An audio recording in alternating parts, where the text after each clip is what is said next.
Memasuki tahun 2023, dunia politik diprediksi akan semakin panas, mengingat setahun lagi pemilihan calon presiden 2024 akan digelar. Di tahun 2023 inilah mereka yang sudah menyatakan maju pilpres akan terlihat makin bergerilya demi mendulang suara. Banyak yang menyebut jika 2023 adalah tahunnya politik.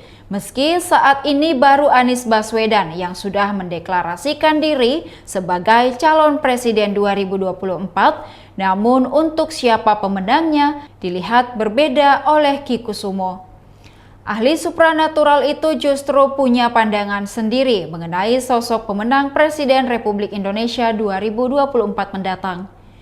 Dari ramalannya, ciri-ciri yang akan menang pilpres nanti justru yang tidak terlalu berambisi dan malah sering cengar-cengir. Selain itu juga sosok kuda hitam yang tidak pernah diperhitungkan sama sekali untuk memenangkan pilpres 2024. Bukan agamais tapi seorang tokoh nasionalis. Menyinggung soal kuda hitam, dua nama sempat mencuat ke publik. Mereka yakni Menteri BUMN Erick Thohir dan ex-Panglima TNI Jenderal Andika Perkasa.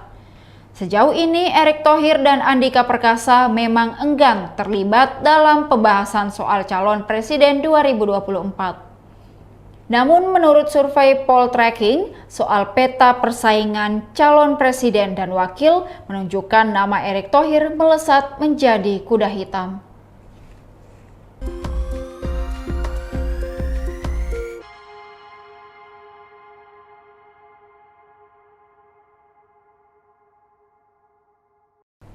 Demikian Tribun Hot News kali ini, saksikan berita lainnya hanya di kanal YouTube dan Facebook Tribun Timur.